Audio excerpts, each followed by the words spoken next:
સવાર અમદાવાદમાં વરસાદનું આગમન થયું અને વરસાદ આવતાની સાથે જ અમદાવાદ પાણી થઈ ગયું। સૌથી આખા ગુજરાતમાં સૌથી વધારે બજેટ અમદાવાદ કોર્પોરેશનનું છે, પરંતુ દર વખતે આ જે બજેટ છે જાણે કે પાણીમાં જતું હોય તેવું લાગી રહ્યું છે।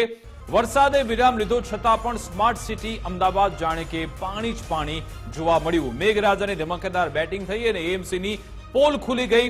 કોર્પોરેશનની કામગીરી પર સવાલ ઉભા કરતા દ્રશ્યો સામે આવ્યા છે।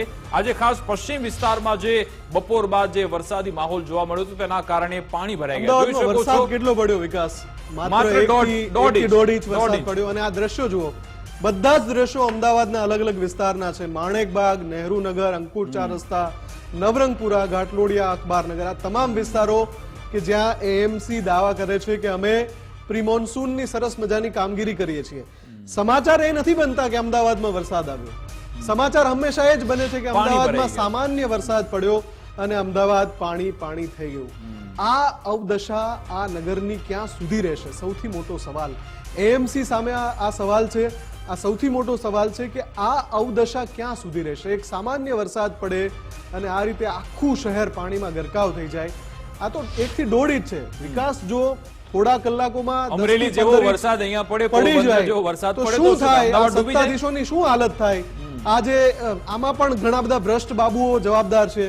પણ મને એમ થાય છે મુફદ્દલ કે જે વરસાદની સિઝન આવે એની પહેલા જે સ્ટેન્ડિંગ કમિટીના ચેરમેન પ્રેસ કોન્ફરન્સ કરતા હોય છે અને લાંબુ લચક લિસ્ટ લઈને આવે છે કે અમે આટલા કરોડ આના માટે આપ્યા, સ્ટ્રોંગ વોટર લાઈન છે, નવી કેચપીટ નાખી છે, આ બધી સાત કરી છે, તો પછી કયા આધાર પર તેમણે પ્રેસ કોન્ફરન્સ એક નવો જવાબ શોધી કાઢ્યો છે વિકાસ? મેં હમણાં ઘણીવાર સાંભળ્યા છે અધિકારીઓને આવું કહેતા કે વરસાદ આવે છે અને પાણી ભરાય છે પણ તમે જુઓ થોડી વારમાં ઉતરી જશે। આ એક નવો જવાબ છે એમનો કે તો વરસાદ આવ્યો હમણાં તો પાણી તો ભરાય જ ને પણ થોડી વારમાં ઉતરી જશે।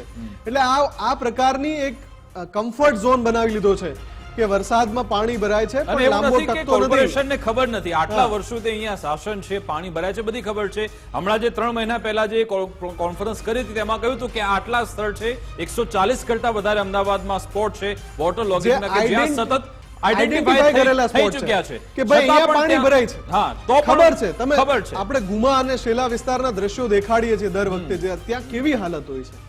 એવી જ રીતે આ બધા જે દ્રશ્યો અત્યારે સ્ક્રીન પર દેખાઈ રહ્યા છે અમદાવાદ શહેરના દ્રશ્યો છે, આજે વરસાદ પડ્યો એના દ્રશ્યો છે।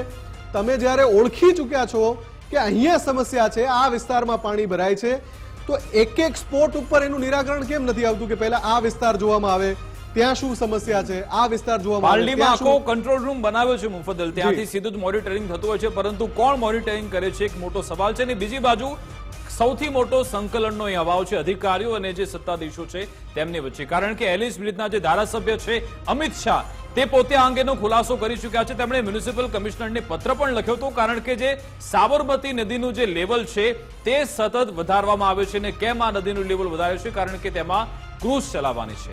આ ક્રૂઝ ચલાવવા હેઠળ નદીનું જે લેવલ છે તે સતત વધારવામાં આવે છે, તેના કારણે આ પાણી છે તે સીધું જ શહેરોમાં બેક મારે છે અને તેના કારણે પાણી ભરાયેલું હોય છે। આ મુદ્દો અમિત શાહ એલિસ બ્રિજના ધારાસભ્ય છે વારંવાર ઉઠાવી ચૂક્યા છે। તેમનું કહેવું છે કે તમે કેમ લેવલ નીચું નથી રાખતા, કેમ વાસણા બેરેજમાંથી પાણી ઘણા બધા કારણો છે વિકાસ, ઘણા બધા એવા કારણ નહીં હોય, ઘણા બધા એવા કારણ હશે। પણ મેં જેમ કહું કે જ્યારે તમે સ્પોટ આઈડેન્ટિફાઈ કરો છો, જ્યારે તમે મીડિયામાં આવીને જાહેરાત કરો છો કે અમે આટલા સ્થળ ઓળખી લીધા છે કે જ્યાં અમદાવાદમાં સામાન્ય વરસાદમાં પાણી ભરાઈ જાય છે, તો એનો નિવેડો કેમ નથી શોધી શકતા? સવાલ તમારા ઉપર એ જ છે કે શું તમે એનો ઉકેલ લાવી શકશો ખરા? તમારામાં એ સામર્થ્ય છે ખરું કે તમે એનો ઉકેલ લાવી શકશો? એટલે સવાલોના ઘેરામાં અમદાવાદ શહેર હંમેશા આવે છે। હવે તો અમે સવાલ કરીને થાકી ગયા। દર વખતે વરસાદ પડે, દર વખતે પાણી ભરાઈ જાય, અંડરપાસ તમે બંધ કરી દો, પ્રજા હેરાન પરેશાન થઈ જાય, ટ્રાફિક જામ સર્જાય, લોકો પોતાનું કામ જે લઈને નીકળ્યા હોય, એવી સીઝન છે કે લોકો મજા માણવી, લોકોને ગમે છે કે ચલો રિવરફ્રન્ટ પર આપણે અમદાવાદમાં સંભવ નથી લાગતું દારૂડાની જાફત માણીએ કે પરિવારજનો સાથે મિત્રો સાથે વિતાવ્યો, પરંતુ તેમની જે આ મજા છે તે આ એક આફતના કારણે, આ જે કોર્પોરેશનની જે કામગીરી છે તેના કારણે આફતમાં ફેરવાઈ જાય છે અને તેના કારણે હેરાન પરેશાન થતા હોય છે। આશા રાખીએ કે હવે આવતા વર્ષે કદાચ ખરા અર્થમાં જે પ્રી મોન્સૂન કામગીરી થવી જોઈએ તે જમીની સ્તરે થશે અને લોકો અમદાવાદીઓ હેરાન પરેશાન